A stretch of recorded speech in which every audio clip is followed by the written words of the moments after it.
Imagine une start-up née avec 40 000 $ en poche, qui frôle la disparition à plusieurs reprises, et qui finit par peser plus que la quasi-totalité des économies mondiales réunies. C'est l'histoire de Nvidia, et elle commence dans un endroit où personne ne l'attendait. En 1993, 3 ingénieurs se retrouvent autour de crêpes et de café dans un restaurant de bord de route à San José, en Californie. Jensen Huang, Chris Malachowski et Curtis Priem ne ressemblent pas à des révolutionnaires. Pourtant, ce matin-là, ils décident de parier leur avenir sur une idée que l'industrie entière ignore encore. L'ordinateur du futur n'avancera pas uniquement grâce à des calculs séquentiels plus rapides, il avancera grâce aux calculs visuels massivement parallèles. Ils fondent Nvidia, un nom qui réunit la notion de prochaine version et le mot latin pour l'envie.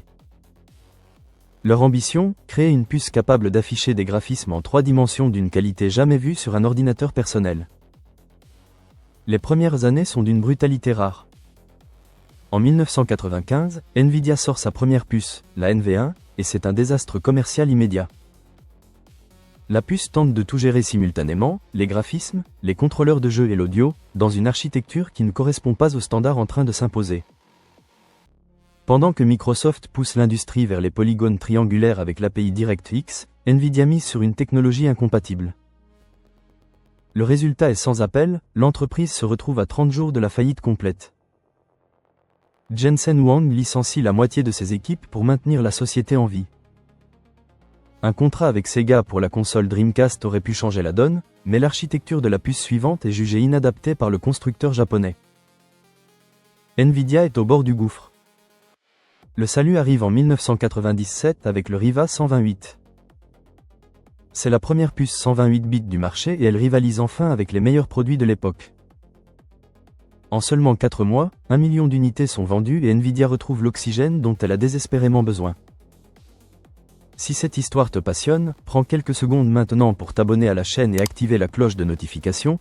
Chaque abonnement donne de la force à ce projet et nous permet de continuer à créer des contenus de cette qualité pour toi. 2 ans plus tard, le 22 janvier 1999, l'entreprise entre en bourse à New York. Quelques mois après, le 1er octobre de la même année, Nvidia lance la GeForce 256. Ce n'est pas simplement une nouvelle carte graphique, c'est l'invention d'une catégorie entière. Nvidia crée le terme GPU, une puce spécialisée qui intègre pour la première fois les calculs de transformation et d'éclairage directement dans le silicium. Le processeur central est enfin libéré des tâches visuelles les plus lourdes. Microsoft choisit Nvidia pour propulser la toute première console Xbox. Nvidia absorbe ensuite son grand rival, la légendaire société 3DFX, et s'impose comme le leader incontesté du marché des cartes graphiques. Mais ce que Jensen Huang est en train de voir dépasse largement l'univers du jeu vidéo. En 2006, Nvidia lance CUDA, une architecture logicielle qui permet d'utiliser les milliers de petits cœurs d'un GPU pour des calculs scientifiques complexes. Au lieu de calculer la couleur d'un pixel, ces cœurs calculent des équations mathématiques en parallèle, à une vitesse qu'aucun processeur classique ne peut égaler. Wall Street ne comprend pas ce pari. Pendant 10 ans, Nvidia investit massivement dans des architectures successives, Fermi, Kepler, Maxwell et Pascal, parfois au détriment de ses marges à court terme. Jensen Huang pressentait l'arrivée de quelque chose d'immense. En 2012, il a la preuve qu'il avait raison. Une expérience appelée AlexNet démontre qu'un réseau de neurones artificiels entraînés sur des GPU Nvidia écrase tous ses concurrents dans une compétition internationale de reconnaissance d'images. C'est le Big Bang de l'intelligence artificielle moderne. Les chercheurs du monde entier réalisent que le GPU est l'outil parfait pour simuler le fonctionnement des neurones humains. Jensen Huang prend alors une décision radicale, pivoter l'ensemble de l'entreprise vers l'intelligence artificielle. Ce n'est plus une direction parmi d'autres, c'est l'unique avenir possible. En 2016, Nvidia livre son premier supercalculateur DGX1 à une petite start-up encore quasi inconnue du grand public, OpenAI. C'est avec ces machines que les fondations de ce qui deviendra ChatGPT sont posées. Les data centers du monde entier commencent à commander des puces Nvidia non plus pour afficher des jeux, mais pour apprendre aux machines à comprendre le langage humain. La puce A100, lancée en 2020 avec 40 ou 80 gigaoctets de mémoire HBM2E, devient le standard mondial pour entraîner les grands modèles de langage. Sans elle, GPT-4 n'aurait jamais existé. En 2022, Nvidia lance l'architecture Hopper avec le H100. Cette puce est si puissante que le gouvernement américain la soumet à des restrictions d'exportation pour des raisons de sécurité nationale. Le H100 introduit le Transformer Engine, un composant matériel dédié à l'accélération des modèles transformés, la technologie qui propulse tous les agents d'intelligence artificielle modernes. La demande devient si intense que les délais de livraison s'envolent. Les GPU Nvidia deviennent une ressource plus convoitée que le pétrole pour des géants comme Microsoft, Google et Amazon Web Services. Le chiffre d'affaires de la division Data Center passe de quelques milliards à près de 50 milliards de dollars annuels. En 2026, la capitalisation boursière de Nvidia franchit le cap des 3500 milliards de dollars. Mais l'histoire de Nvidia n'est pas sans zone d'ombre. La gamme Tegra pour smartphone n'a jamais réussi à détrôner Qualcomm sur le marché mobile. La tentative de rachat d'ARM en 2020 a été bloquée par les régulateurs pour risque de monopole.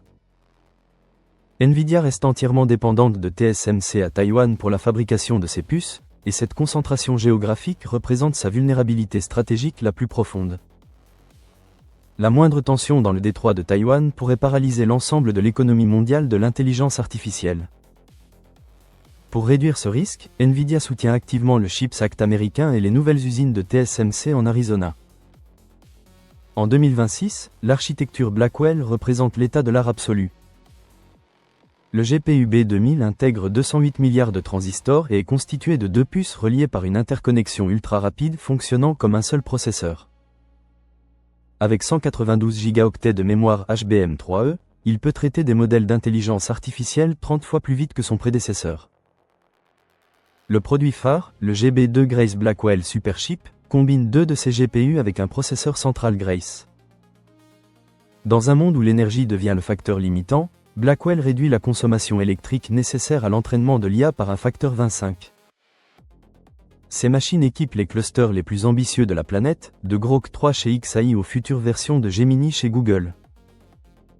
Au-delà des data centers, Nvidia s'attaque à l'industrie physique avec Omniverse, une plateforme de simulation numérique où les entreprises modélisent des usines entières avant d'y poser la moindre vis. BMW conçoit aujourd'hui ses lignes de production virtuellement, optimisant chaque mouvement de robot et chaque flux logistique dans un environnement simulé. Nvidia ne vend plus simplement des puces, elle vend des écosystèmes complets intégrant du matériel, des réseaux à haute vitesse et des logiciels propriétaires. L'écosystème CUDA constitue un verrou logiciel quasi impossible à briser pour ses concurrents.